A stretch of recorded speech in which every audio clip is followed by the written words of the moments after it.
Hi అందరికీ welcome to my YouTube channel. మేమైతే picnic వచ్చామండి.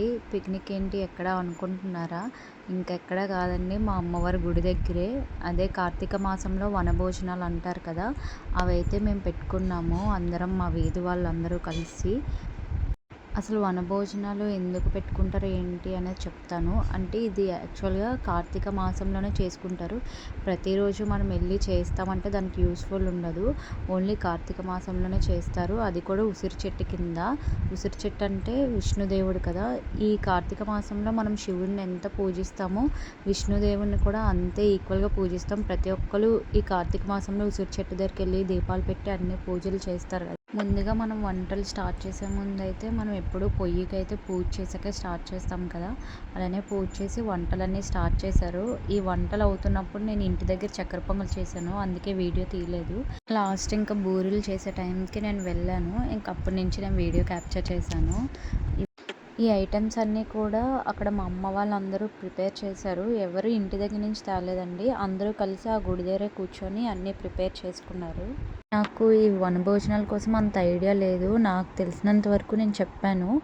ఈ చెప్పిన దాంట్లో ఏదైనా రాంగ్ ఉంటే నాకు కామెంట్ సెక్షన్లో కామెంట్ చేయండి. నెక్స్ట్ అయిపోయిన ఐటమ్స్ అన్నీ కూడా అమ్మవారికి ఇంకా ఉసిరి చెట్టు దగ్గరికి వడ్డిస్తున్నారు. మా అమ్మ ఇంకా చెప్పాను కదా, ఈ ఆంటీని నేను ఆల్రెడీ ముందు వీడియోలో చూపించాను. ఆవిడే అమ్మవారి దగ్గర పూజలు అవి చేస్తారు డైలీ వచ్చని. ఒకవేళ మీరు ఆ వీడియో చూడకపోయి ఉంటే ఒకసారి వెళ్ళి చూడండి. నెక్స్ట్ అమ్మవారికి అవన్నీ వడ్డించేసాక హారతి ఇచ్చారు. ఆంటీ తీసుకొచ్చి అందరికీ హారతి. వంటలన్నీ అంత ఫాస్ట్గా అవుతాయి అనుకోలేదండి, ఎందుకంటే మేము మార్నింగ్ మార్కెట్కి వెళ్ళి వచ్చేటప్పటికే 10 అయిపోయింది.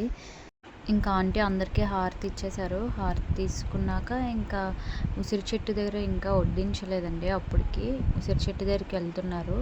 ఈ ఆంటీ కూడా గుడి దగ్గరికి వస్తూ ఉంటారు మాతో పాటు.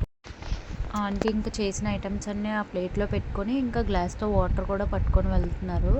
అక్కడ కిందన గుడికి లెఫ్ట్ సైడ్లో కిందన ఉంటాయండి ఈ చెట్లన్నీ. అక్కడ ఉసిరి చెట్టు ఉంది, అక్కడ పూజ చేసి పెడతారు. ఆల్రెడీ ఇంతకు ముందు రాగానే పూజ చేసేసారు. ఇప్పుడు మనం చేసిన ఐటమ్స్ అన్నీ పెడుతున్నారు అన్నమాట. లాస్ట్ టైం చెప్పాను కదా, ఇంకా గుడి దగ్గర చాలా వర్క్ చేయాలని. అక్కడ గుళ్ళు కూడా నేను చూపించాను ముందు వీడియోలో. అక్కడ మొత్తం క్లీన్ చేస్తున్నారు అక్కడంతా కూడా. ఇంకా ఆంటీ అయితే పూజ కంప్లీట్ చేశారు. ఇంకా అందరూ కూర్చున్నారు, మేము వడ్డిస్తున్నాము అందరికీ. ఆ చివరన చూడండి మా అక్కల బాబు ఇంకా స్కూల్కి వెళ్ళడం మానేశాడు. చిన్న దెబ్బ తగిలిందని చెప్పి ఇంకా రోజు ఉండిపోతున్నాడు. ఈరోజు కూడా వెళ్ళలేదు, స్కూల్ యూనిఫామ్ లేదు అని ఏదో ఒక్క రీజన్ చెప్పి ఇప్పటి నుంచే స్కూల్ మానేస్తున్నాడు వాడైతే. ఇంకా పోనీ వాడు మానేసినా మాకు హెల్ప్ అవుతున్నాడు బాగా. ఇంకా మా మోహన్ అయితే ఎంటర్ అయిపోయాడు. నేను కూడా వడ్డిస్తాను అని చెప్పి నీట్గా రెడీ అయ్యి వచ్చాడు. అక్కడ చూస్తే ఆ గిన్నెలన్నిటికీ మసి ఉంది ఫుల్గా. పాపం భయపడుతూ అందరికీ వడ్డించాడు, ఎక్కడది షర్ట్ కంటేస్తుంది అని చెప్పేసి.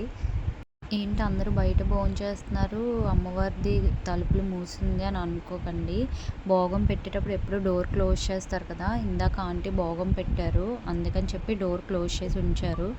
భోగం పెట్టిన ఒక 5 to 10 minutes కల్లా డోర్ తీస్తారు. ఇప్పుడు ఆంటీ వచ్చి ఆ డోర్ కూడా తీసేస్తారు. ఇంక అందరికీ మేము వడ్డించాం కదా, ఇంకా లాస్ట్ మేము కూడా ఇంకా భోంచేసేసి ఇంకా గుడి మొత్తం కూడా నీట్గా క్లీన్ చేసామండి. ఎందుకంటే మళ్ళీ నెక్స్ట్ డే వచ్చి మళ్ళీ పూజలు చేసుకోవాలి. ఆ నెక్స్ట్ డే మార్నింగ్ వచ్చి మళ్ళీ అన్నీ క్లీన్ చేసుకుంటే అవ్వదు. అందుకే వెంటనే అన్నీ క్లీన్ చేసేసి ఇంకా మేము ఇంటికైతే వచ్చేసాము. ఈ ఇయర్ మీరు కూడా మాలాగా వనభోజనాలు చేసుకొని ఉంటే నాకు కామెంట్ సెక్షన్లో కామెంట్ చేయండి, ఎక్కడ చేసుకున్నారు, ఏ ఐటమ్స్ చేసుకున్నారు అనేది. మా మోహన్ చూడండి చాలా కష్టపడిపోతున్నాడు అక్కడ అందరికీ వడ్డించడానికి.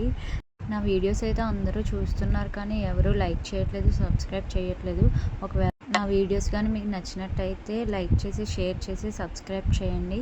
అంతే ఈ వీడియో. Thank you.